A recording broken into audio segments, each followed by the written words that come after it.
سورہ القصص کی ایک آیہ مبارکہ آپ کے سامنے تلاوت کی ہے۔ گزشتہ خطبہ جمعۃ المبارک میں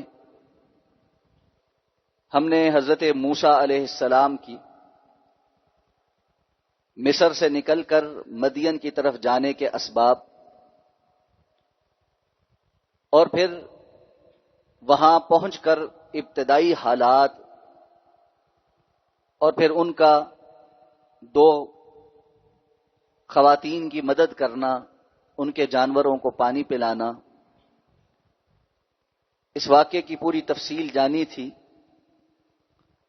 اور موضوع ہمارا یہ تھا کہ اللہ تعالی نے قرآن مجید میں 136 بار حضرت موسیٰ علیہ السلام کا تذکرہ کیا ہے، اور ان کے متعلق وہ تفاصیل بھی بیان کی گئی ہیں جو باقی انبیاء کے متعلق بیان نہیں کی گئی۔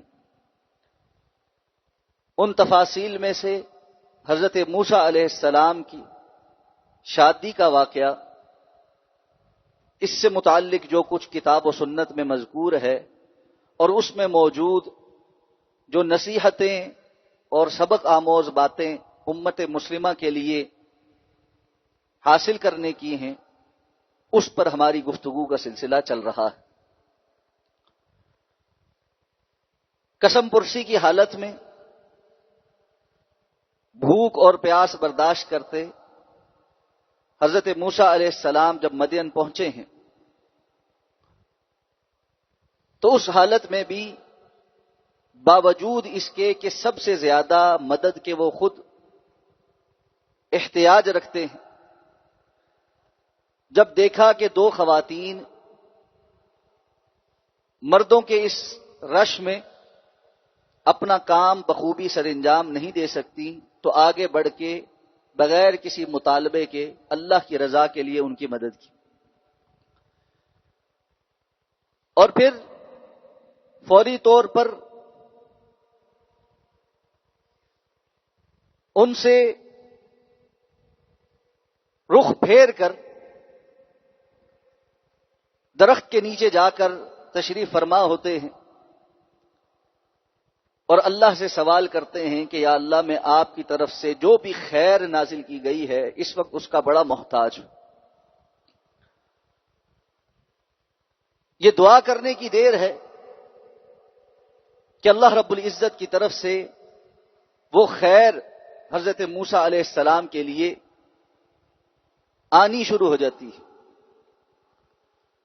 اللہ نے فرمایا فجاءته احداهما تمشي على استحياء، ان دو لڑکیوں میں سے ایک بہت حیا کے ساتھ چلتی ہوئی ان کی جانب آئی، قالت ان ابی یدعوک، اور کہنے لگی کہ میرے والد آپ کو بلا رہے ہیں، اور بلانے کا مقصد یہ ہے لیجزیک اجر ما سقیت لنا، تاکہ آپ کو اس کی جزا دیں، جو بدلہ دیں جو آپ نے آج ہمارے لیے کیا، ہمارے جانوروں کو پانی پلایا۔ فلما جاءہ، جب موسیٰ علیہ السلام ان کے والد کے پاس آئے، وقص علیہ القصص، اور ان کے سامنے اپنی ساری بات بیان کی، قال، تو اس بزرگ نے کہا لا تخف، آپ خوف نہ کھائیے، نجوت من القوم الظالمین، آپ ظالم قوم سے نجات پا چکے ہیں۔ سب سے پہلی بات، بہت سے مفسرین نے مدین کی وجہ سے یہ بات خود سے ایزیوم کر لی کہ یہ بزرگ حضرت شعیب علیہ السلام تھے، جبکہ حضرت شعیب علیہ السلام اور حضرت موسیٰ علیہ السلام کے درمیان بہت زیادہ فاصلہ، اور کسی صحیح حدیث میں ہمیں رسول اللہ صلی اللہ علیہ وسلم سے یا صحابہ کرام سے اس بارے یقینی علم نہیں ملتا کہ یہ بزرگ حضرت شعیب علیہ السلام تھے۔ قرآن اسی بات کا تذکرہ کرتا ہے کہ ان لڑکیوں نے کہا کہ ہمارے والد بزرگ ہو چکے ہیں، اور اسی انداز میں ان کا تذکرہ ہے تو یہ کہنا کہ وہ شعیب علیہ السلام تھے، یہ محل نظر، واللہ اعلم بالصواب۔ بہرحال یہ ایک نیک بندے تھے، خیر والے بندے تھے، اور ان کا جو اسلوب اور طرز عمل ہے جس پر آگے بات بھی ہوگی وہ ظاہر کرتا ہے کہ وہ اللہ والے بندے تھے۔ اب جب مدین پہنچ چکے اور وہ بات ساری ان کے سامنے بیان کی، وقص علیہ القصص، تو انہوں نے پہلی بات کہی کہ لا تخف، آپ اب ڈر اور خوف سے نکل آئیے، اس لیے کہ ظالم قوم سے تو آپ نجات پا چکے، یہ جس جگہ آپ بیٹھے ہیں یہ فرعون کے زیر سایہ نہیں، اس کی سلطنت کا حصہ نہیں، اس لیے یہاں اس کا قانون اور پکڑ آپ کے اوپر لاگو نہیں ہوتی۔ اس بات سے یہ بات بھی سمجھ آتی ہے، علماء کہتے ہیں کہ کسی پریشان حال بندے کے لیے جو سب سے زیادہ اہم موضوع ہوتا ہے پہلے اس پر بات کی جاتی ہے، پہلے اس کا جو ڈر اور خوف ہوتا ہے، جو چیز اس کو لاحق ہوتی ہے، اس کو اس پر تسلی ہو جائے تو وہ باقی چیزوں پر بھی فوکس کر سکتا ہے۔ انسان کو بہت ساری احتیاجات ہو سکتی ہیں، موسیٰ علیہ السلام کو بھوک بھی لگی ہے، پیاس بھی لگی ہے، گھر بار کی بھی ضرورت ہے، اجنبی بھی ہیں، اور بھی بہت سارے مسائل ہیں، لیکن ان سارے مسائل میں بڑا مسئلہ یہ ہے کہ فرعون اور اس کی فوجیں کہیں آ کر گرفتار نہ کر لیں۔ اسی بات سے بچتے بچتے تو اپنا گھر بار چھوڑ کر نکلے ہیں۔ تو پہلی تسلی اس بزرگ نے حضرت موسیٰ علیہ السلام کو یہی دی کہ آپ جس معاملے میں سب سے زیادہ پریشان ہیں وہ تو آپ کا حل ہو چکا، کہ یہاں آپ کے اوپر کوئی اس قسم کا جبر کرنے والا نہیں۔ ایک طرح سے یہ اشارہ ہے جس اللہ نے آپ کی بڑی پریشانی دور کر دی ہے وہ باقی کی بھی دور کر دے گا۔ یہاں یہ سیکھنے کی بات ہے کہ ہمارے پاس بھی بہت مرتبہ کچھ پریشان لوگ آتے ہیں۔ جب کوئی بندہ اپنی مجبوری کسی پریشانی میں ہمارے پاس آئے تو کچھ لوگوں کا اسلوب یہ ہوتا ہے کہ وہ لمبے چوڑے واعظ و نصیحت ان کو کرنا شروع ہو جاتے ہیں اور اس کے بعد ان کے مسائل کا حل کرتے ہیں۔ حکمت یہ ہے کہ پہلے اس بندے کا مسئلہ حل کیا جائے اور اس کے بعد اس کو جو دعوت دینی ہے یا دیگر کوئی بات چیت کرنی ہے وہ اس کے ساتھ کی جائے۔ ایک انتہائی بھوکا شخص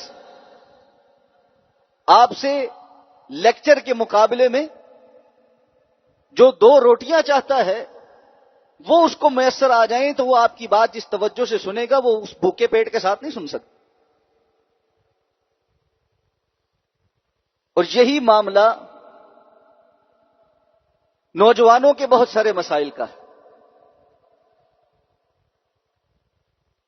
جب والدین کو یہ بات سمجھائی جاتی ہے کہ غیر ضروری طور پر اپنے نوجوان بچے بچیوں کی شادی اور نکاح میں تاخیر نہ کریں، تو وہ ان کو تقوی، پرہیزگاری اور دنیا داری کے بہت سارے وہ لیکچر دیتے ہیں جو اس وقت سمجھ نہیں آتے۔ اس وقت جو مسئلہ ہے شریعت کی روح سے پہلے وہ حل ہونا چاہیے اور اس کے بعد باقی کے سارے باتیں ہونی چاہیے۔ اس لیے اس جانب توجہ کر، اور اس کا اسلوب قرآن کیا بیان کرتا ہے ابھی آپ کے سامنے آ جاتا۔ ایک اور بڑی اہم بات جو اس آیہ مبارکہ میں ذکر ہوئی ہے وہ یہ ہے فَجَاءَتْهُ إِحْدَاهُمَا تَمْشِي عَلَى اسْتِحْيَاءٍ۔ ان 2 خواتین میں سے ایک حضرت موسیٰ علیہ السلام کو بلانے کے لیے آئی۔ اب یہ جو خاتون آئی ہے اس کے اندر بہت ساری صفات پائی جاتی ہوں گی۔ اللہ رب العزت نے اس کی کون سی وہ صفت اتنی پسند کر لی کہ قرآن مجید میں صرف اس کا تذکرہ کیا، باقی کسی بات کا تذکرہ نہیں۔ تمشی علی استحیاء، یہ جو علا ہے نا یہ ایک بہت زیادہ اور مفہوم دے رہا۔ حیا جب اس کے ساتھ الف سین اور تا لگے نا استحیا، تو عربی کا قاعدہ یہ ہے جتنے زیادہ لفظ کے حروف زیادہ ہو جاتے ہیں اتنا زیادہ معنی کے اندر گہرائی آ جاتی ہے، زیادتی آ جاتی ہے۔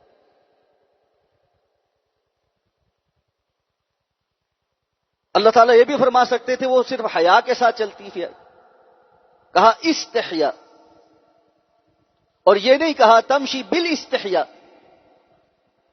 کہ وہ حیا کے ساتھ چلتی ہوئی آئی، کہا تمشی علی استحیا، علی ہوتا اوپر، گویا کہ یہ کہا جائے وہ بہت زیادہ حیا کی سواری پر سوار ہو کے آئی،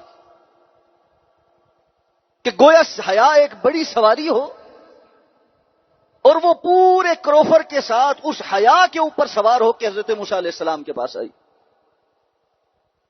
اللہ اکبر، اللہ کی اس بندی کی کتنی حیا ہوگی کہ اللہ نے اس کو اس انداز میں قرآن میں ذکر کر دی۔ رسول اللہ صلی اللہ علیہ وسلم اس وصف کی بڑی تعریف بیان کیا کرتے تھے۔ آپ نے فرمایا الحیاء کلہ خیر، یہ جو حیا ہوتی ہے نا بندے کے اندر، یہ ساری کی ساری سراپا خیر ہی ہوتی ہے۔ آپ نے دیکھا ایک شخص اپنے بھائی کو ڈانٹ رہا ہے کہ تم ہر جگہ شرماتے ہی رہتے ہو، حیا ہی کرتے رہتے ہو، اس وقت آپ نے اس کو کہا تھا اس کو ڈانٹو نہیں، اگر یہ حیا اختیار کرتا ہے نا تو یاد رکھو حیا سراپا خیر ہی ہوتی۔ اور عثمان رضی اللہ تعالیٰ عنہ کیسے ہوں گے کہ جن کے بارے میں اللہ کے رسول نے فرمایا اللہ کے فرشتے بھی عثمان سے حیا کرتے، اور خود آپ کا طرز عمل کیا تھا؟ آپ تشریف فرما ہیں بلکہ کچھ ٹیک لگا کر لیٹے ہوئے، اور آپ کی تہبند کا کپڑا آپ کی پنڈلی سے ہٹا ہوا ہے، آپ کے گھٹنے کے قریب قریب۔ ابو بکر رضی اللہ تعالیٰ عنہ آئے، آپ اسی پوسچر میں لیٹے رہے۔ عمر رضی اللہ تعالیٰ عنہ آئے، آپ اسی طرح رہے۔ آپ کو اطلاع دی گئی عثمان رضی اللہ تعالیٰ عنہ اندر آنا چاہتے ہیں، آپ فوراً سمٹ کر درست ہوئے، اپنے تہبند کے کپڑے کو اور زیادہ اپنے جسم پر لپیٹا اور کہا میں اس بندے سے کیوں نہ حیا کروں جس سے اللہ کے فرشتے بھی حیا کرتے۔ فی زمانہ جن باتوں کا، جن صفات کا بالکل انکار کیا جا رہا ہے، ان میں سر فہرست چیز حیا ہے کہ اس کے مقابل تبرج کو، اس کے مقابل بے حیائی کو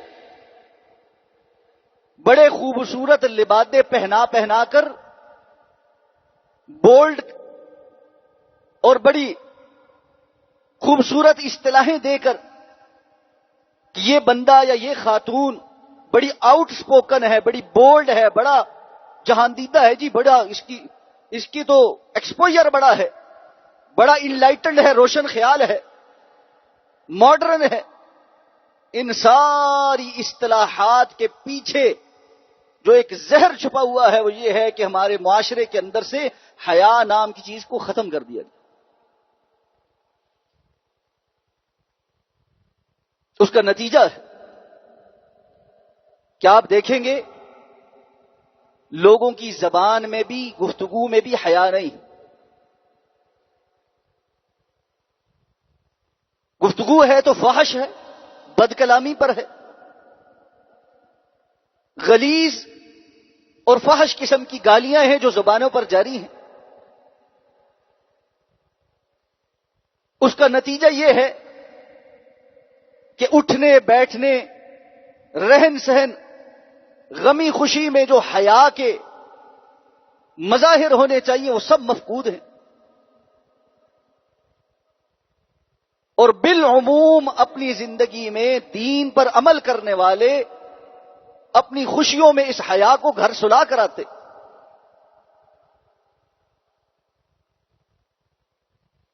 اور پھر اسی بے حیائی کا نتیجہ ہے کہ ہم میں سے اکثریت الا ما شاء اللہ الا من رحم ربی، جس پر اللہ کی خاص رحمت ہو، وہ electronic media, social media, mobiles, televisions, اپنے لیپ ٹاپ کی سکرینز پر کتنے ہی بے حیائی کے ایسے اخلاق باختہ مظاہر دیکھتا ہے اور دیکھتی ہے کہ جس کو بالکل خاموشی کے ساتھ تسلیم کر لیا گیا ہے، اڈاپٹ کر لیا گیا ہے، اور کسی کو فکر لاحق نہیں ہوتی کہ یہ چیزیں گھن کی طرح ہمارے اندر سے ہمارے ایمان کو، ہماری حیا کو کھا کر کھوکھلا کر چکی۔ بڑی مبارکباد کی مستحق ہیں اللہ کی وہ بندیاں جو آج بھی اس وصف کو اختیار کیے ہوں۔ دنیا کی $1 ٹریلین کی معاشی ایک جو انڈسٹری ہے، اس کو اپنے جوتے کی نوک پر رکھ کر اس گرمی میں بھی باہر نکلتے ہوئے حجاب کرتی ہیں، اللہ کے احکامات کی پابندی کرتی ہیں، برقع پہنتی ہیں، اپنے سر کو، اپنے چہروں کو ڈھانپتی ہیں۔ جہاں آج ہمارے لیے ابھی بجلی گئی ہے تو اے سی کے بغیر بیٹھنا مشکل ہو رہا ہے، اللہ کی وہ بندیاں جو گھروں سے باہر نکل کر اپنی جو ذمہ داریاں ہیں وہ پوری کرنے کے لیے اللہ کے احکامات کو بجا لاتے ہوئے حیا کے ساتھ اپنے گھروں سے نکلتی ہیں۔ واللہ آپ کی قسمت پر رشک آتا ہے، گھروں سے آپ نکلتی ہیں، اللہ کو آپ کا یہ نکلنا، آپ کی یہ ادائیں کتنی محبوب لگتی ہوں گی، کتنی پسند آتی ہوں گی کہ اللہ رب العزت نے آپ لوگوں کے لیے اس خاتون کو مثال بیان کر کے، اس کی مثال دے کر یہ سمجھایا ہے کہ جس طرح اللہ کو اس کی حیا پسند آئی تھی، قیامت تک آنے والی جو خاتون اس حیا کے ساتھ اپنے گھر سے نکلے گی اللہ کو وہ اتنی ہی پسند آتی ہوگی۔ تمشی علی استحیاء، بڑی حیا کے ساتھ چلتی ہوئی آئی، اور جس کے اندر یہ وصف ہوتا ہے اللہ نے اس کے لیے پھر خیر والا ساتھ بھی رکھا ہوتا، جس کی اتنی تعریف بیان کی ہے اس کو کیا پتا تھا کہ اللہ نے اس کے لیے موسیٰ علیہ السلام جیسا بندہ رکھا ہو۔ انسان جب کردار اللہ کے سامنے رکھتا ہے تو اللہ کے فیصلے آسمانوں سے اس کے لیے عظیم الشان ہوتے۔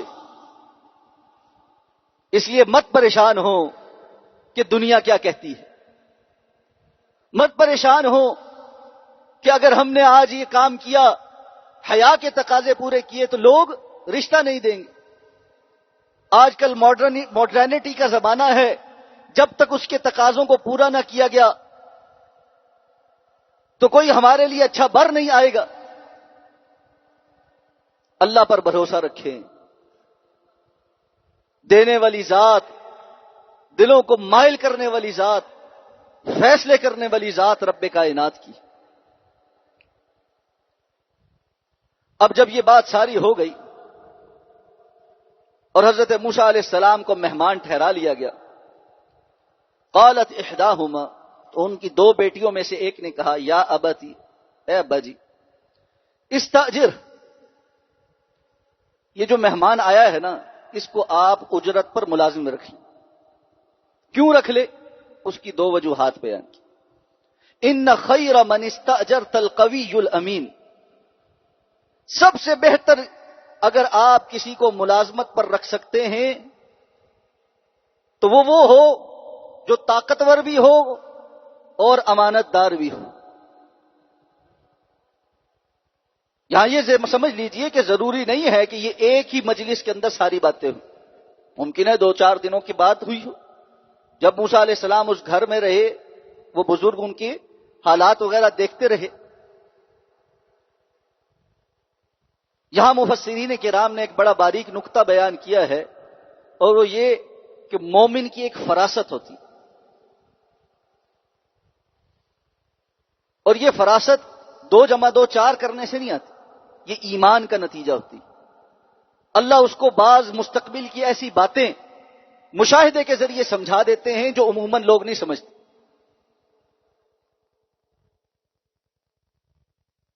ان میں سے اس خاتون کی یہ فراست کہ اس نے حضرت موسیٰ علیہ السلام کے متعلق جو کچھ کہا وہ مستقبل میں حقیقت بنا۔ اب اس نے پہچانا کیسے؟ ابن کثیر رحمہ اللہ نے لکھا ہے کہ جب اس خاتون نے یہ مشورہ دیا تو اس کے والد نے کہا کہ آپ کو یہ اندازہ کیسے ہوا کہ یہ بندہ طاقت بھی رکھتا ہے اور امانت دار بھی ہے؟ اس نے دونوں اوصاف کے لیے دلیل پیش کی. اس نے کہا پہلی بات تو یہ کہ کنویں پر جو پتھر رکھ دیا گیا تھا جو 10 بندے مل کر نہیں ہلا سکتے تھے، اس تنہا بندے نے اس پتھر کو سائڈ پہ کر کے ہمارے جانوروں کو پانی پلایا. اللہ نے اس کو قوت دی ہے تو یہ کام کر سکا. ہمارے پاس جانور ہیں، ان کو چرانا، ان کی ذمہ داری پوری کرنا، گھر کے دیگر کام کرنا. اگر کوئی ایسا ملازم مل جائے جس کو اللہ نے طاقت قوت دی ہو، وہ تھکے نہیں، اس سے زیادہ اور اچھی بات کیا ہے؟ اور پھر یہ کہ وہ امین بھی ہے. امین اس لیے کہ اللہ رب العزت نے جب آپ نے مجھے اس بات کا حکم دیا کہ میں جا کر ان کو بلا کر لاؤں،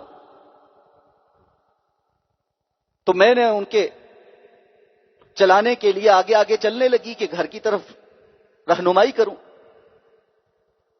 موسیٰ علیہ السلام کی حیا بھی بہت زیادہ تھی، یہاں تک کہ رسول اللہ صلی اللہ علیہ وسلم نے فرمایا کہ موسیٰ اتنی حیا برتتے تھے کہ بنی اسرائیل کے لوگ عموماً ایک دوسرے کے سامنے پانی بہنے والی جگہوں پر غسل کر لیا کرتے تھے. موسیٰ علیہ السلام سوائے تنہائی کے کہیں غسل نہیں کرتے. تو لوگوں نے مشہور کر دیا کہ ان کے جسم پہ کوئی عیب ہے، اس لیے سب سے چھپ چھپ کر جا کر غسل کرتے. تو حدیث کے الفاظ ہیں، ایک مرتبہ موسیٰ علیہ السلام تنہائی میں جا کر اس طرح غسل کرنے لگے تو پتھر جو ہے وہ اللہ کے حکم سے ان کے کپڑے لے کے بھاگ گئے. اور کچھ لوگوں نے حضرت موسیٰ علیہ السلام کو دیکھا کہ ان کے جسم میں تو کوئی عیب نہیں. تو اب جب یہ خاتون ان کے آگے چلنے لگی تو حضرت موسیٰ علیہ السلام نے یہ حیا کے تقاضوں کے منافی سمجھا. اس کو کہا آپ میرے پیچھے چلے، دائیں مڑنا ہو بائیں مڑنا ہو، اس طرف کنکری پھینک دیا کرے، میں اس طرف مڑ جایا کروں. اس خاتون نے کہا جو بندہ اپنی نظروں کی اتنی حفاظت کرنے والا ہو، کردار کی اتنی حفاظت کرنے والا ہو، وہ ہمارے دیگر معاملات میں بھی ڈنڈی نہیں مار سکتا. اور یہ مشورہ کہ قوت والا اور امانت والا بندہ اس بات کا مستحق ہے کہ ذمہ داری اس کو دی جائے، یہ دو وصف بڑے اہم ہیں. ذمہ داریاں دیتے ہوئے یہ دونوں باتیں دیکھنی چاہیے. نمبر 1 کہ وہ بندہ اس کام کی صلاحیت بھی رکھتا ہے یا نہیں رکھتا. اور نمبر 2 صلاحیت تو بہت ہے لیکن بے ایمان ہے، ڈنڈی مارے گا، غبن کرے گا، کرپشن کرے گا. اور فی زمانہ یہ دونوں باتیں کسی ایک بندے میں مل جائیں بڑا ہی مشکل کا. اور عموماً زیادہ تر لوگ جو مناصب سنبھالنے کے لیے لابنگ کر رہے ہیں، دوڑ لگا رہے ہیں، وہ دونوں ہی باتوں سے محروم. نہ کام کرنا آتا ہے نہ کوئی کردار ہے. اللہ ایسے ظالموں سے محفوظ فرمائے. اب والد چونکہ ایک جہاندیدہ آدمی ہیں، انہوں نے اس سے بڑھ کر ایک فیصلہ کیا. ایک جوان آدمی کو اس گھر میں جس میں 2 جوان خواتین ہوں ملازمت پر رکھنا اور ایک مدت کے لیے ملازمت پر رکھنا، یہ محل نظر. ایک زیرک بزرگ انسان کو ایسا نہیں کرنا چاہیے. اور یہاں سے ہمیں یہ سبق بھی ملتا ہے کہ جس گھر میں ایسے جوان بچے بچیاں ہوں جن کے نکاح ہو سکتے ہیں، ان کو نکاح کیے بغیر اس طرح گھروں میں آمد و رفت کے لیے چھوڑ دینا یہ ظلم، اور اس کے نتیجے میں ہونے والے گناہ میں بڑے اور بزرگ بھی شامل ہوتے. یہ بزرگوں کا کام ہے کہ وہ خیر کے فیصلے کریں، جیسے اس بزرگ نے کیا. انہوں نے کہا بھائی بات یہ ہے، میں آپ کے لیے ایک پروپوزل لایا ہوں، اور وہ کیا ہے؟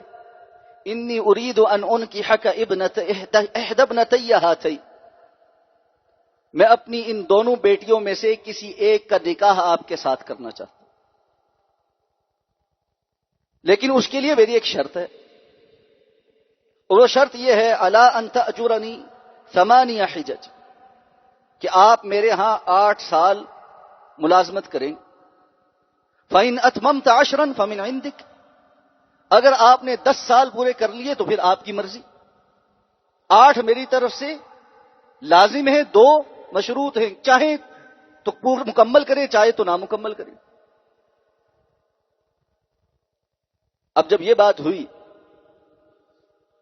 ساتھ کہا وما اريد ان اشق عليك، میں آپ کے اوپر کوئی بوجھ نہیں ڈالنا چاہتا کہ آپ یہ سمجھیں کہ کچھ دن میں نے آپ کو اپنے گھر میں رکھا ہے، آپ پر ایک احسان کیا ہے، تو آپ اس کے جواب میں مجھ پر یہ احسان اپنا، یعنی میرا یہ احسان جانتے ہوئے مجبوری مارے یہ فیصلہ مان. آپ کو پوری آزادی ہے، یہ بات مان لیں یا چھوڑ دیں. ستجدنی انشاء اللہ من الصالحین، لیکن آپ میرا اگر پروپوزل مان لیتے ہیں تو مجھے انشاءاللہ صالح لوگوں میں پائیں گے. اس آیہ مبارکہ میں بہت ساری حکمت. پہلی حکمت، والد کا لڑکی والوں کا لڑکے والوں کو پروپوزل بھیج دینا، لڑکے سے ڈائریکٹ بات کر لینا یا اس کے بڑوں سے بات کر لینا، جیسے حالات ہوں اس میں کوئی مذائقہ نہیں. یہ جو ہمارے ہاں مسئلہ ہے نا کہ جی لڑکے والے ہی آ کر رشتہ لیں گے، اس کے بغیر رشتہ نہیں ہو سکتا.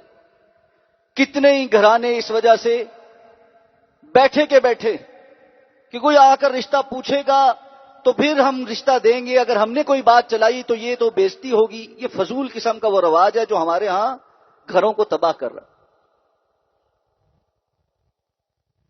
حضرت عمر فاروق رضی اللہ تعالیٰ عنہ کی بیٹی حضرت حفصہ رضی اللہ تعالیٰ عنہ بیوہ ہو گئی، اور معلوم ہے صحابہ کرام میں حضرت عمر کتنی غیرت والے. حضرت عمر رضی اللہ تعالیٰ عنہ حضرت عثمان کے پاس گئے اور ان کو جا کر اپنی بیٹی کا رشتہ پیش کیا کہ میں چاہتا ہوں اپنی بیٹی حفصہ کا آپ سے نکاح کر دوں.